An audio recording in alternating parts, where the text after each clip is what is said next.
Τον πρόλογο για το θέμα που θα μιλήσουμε είναι ο μαστός. Ο μαστός, ο οποίος μπορεί να έχει διάφορα προβλήματα, είτε ιατρικά είτε αισθητικά, και έχουμε επικεντρώσει όλο το βάρος μας και την επιστημονική μας ή και την αποκατάσταση μετά από μαστεκτομές. Σήμερα θα ήθελα να πω δύο-τρία λόγια για το γεγονός ότι με τη δουλειά που κάνουμε έχουμε φτάσει να κάνουμε κάποιες καινούριες τεχνικές, πρωτοπόρες και παγκόσμια, εδώ και 3 χρόνια, και έχω την τιμή και την χαρά και την περηφάνεια να δηλώνω ότι αυτή η τεχνική που εφαρμόζουμε εδώ και 3 χρόνια, μοναδική παγκόσμια, έχει τον περασμένο μήνα δημοσιευτεί στο επιστημονικό περιοδικό Plastic and Reconstructive Surgery, το πιο έγκυρο παγκόσμιο επιστημονικό περιοδικό, που επειδή δεν έχουν γραφτεί ή δεν έχουν δημοσιευτεί αρκετές εργασίες Ελλήνων χειρουργών, είναι δική σας. Ακριβώς. Αυτή η παρένθεση. Και να πω μια στιγμή στις τηλεθεατρίες μας για να καταλάβουν, γιατί είναι ένα πρόβλημα που απασχολεί μεγάλο ποσοστό γυναικών. Μιλάμε για ανόρθωση στήθους κυρίως, όπου μέχρι τώρα, Γιώργο, συνέβαινε το εξής. Πήγαινες να λύσεις ένα πρόβλημα και δημιουργούσες ένα άλλο αμέσως. Γιατί ο μαστός έπρεπε να έχει απάνω σημάδια πολλά. Κάνανε σταυρό, τομή εννοώ, και από κάτω πάλι άλλη μία τομή. Όπου ξέρεις, λίγο το σκεφτόσαι. Τη γνωστή της άγκυρας. Ναι, δηλαδή να πάω να φτιάξω, να το ανεβάσω, αλλά να έχω μετά όλο αυτό. Ήταν ένα θέμα. Και τώρα με πλαστική επέμβαση. Και ο κύριος Γαβριήλ καταφέρνει το εξής: να κάνει μία μικρή τομούλα η οποία φαίνεται σαν ραγάδα. Δεν θα ήθελα να το εξειδανικεύουμε έτσι. Έχουμε φωτογραφικό υλικό, να το βλέπουμε. Βεβαίως, μπορούμε να το βλέπουμε. Εάν υπάρχει, ναι. Έχει μειωθεί οπωσδήποτε το θέμα της σουλής. Το κυριότερο είναι ότι πρόκειται για μια τεχνική η οποία είναι πολύ σύντομη, δεν ξεπερνάει την ώρα χειρουργικά.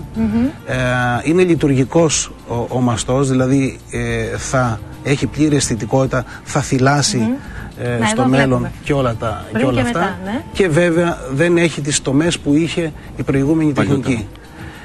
Και τώρα κατοχυρώθηκε και παγκόσμια. Θεωρώ δηλαδή ότι πολύ σύντομα όλοι οι πλαστικοί θα ακολουθήσουν αυτή την τεχνική. Πάντως το σχήμα γίνεται ωραιότερο από ό,τι με τη σιλικόνη όταν γίνεται η ανόρθωση. Είναι άλλο η ανόρθωση. Άλλο η ανόρθωση, αλλά σαν σχήμα είναι ακόμα πιο ωραίο. Φυσικό βέβαια. Ναι, γιατί είναι το δικό σου. Δεν βάζεις κάτι άλλο. Η σιλικόνη είναι βάζουμε όγκο στο μαστό, δηλαδή κάνουμε την αύξηση. Είναι άλλη η τεχνική, άλλη επέμβαση. Ναι. Εκείνη μάλιστα μπορεί και να μην αφήσει καμία ουλή.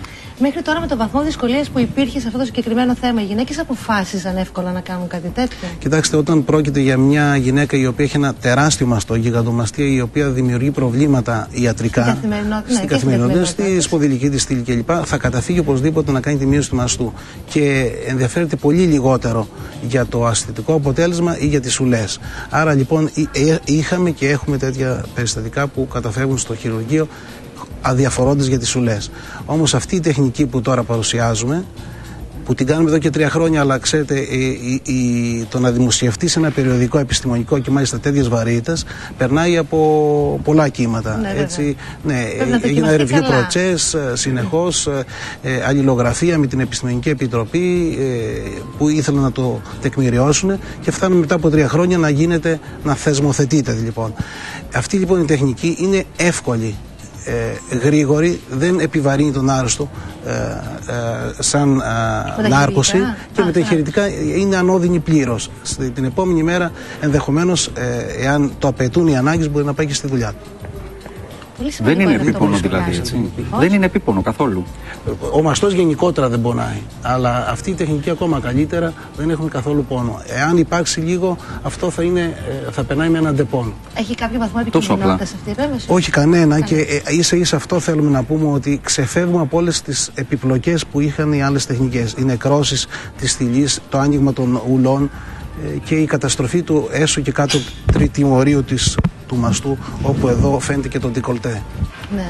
Αν θα δείτε κάποιες φωτογραφίες της παλιάς τεχνικής, θα δείτε ότι οι ουλές χαλάνε το σχήμα εδώ. Και μετά και με μαγιό, πάλι από κάτω λίγο φαίνεται. Ακριβώς. Κύριε Γαβριήλ, σας ευχαριστούμε πάρα πολύ. Καταρχήν που υπάρχετε και κάνατε όλο αυτό για μας τις γυναίκες. Καλά να είστε. Και που ήρθατε στην εκπομπή μας. Συγχαρητήρια για την εκπομπή σας. Ευχαριστούμε πάρα πολύ.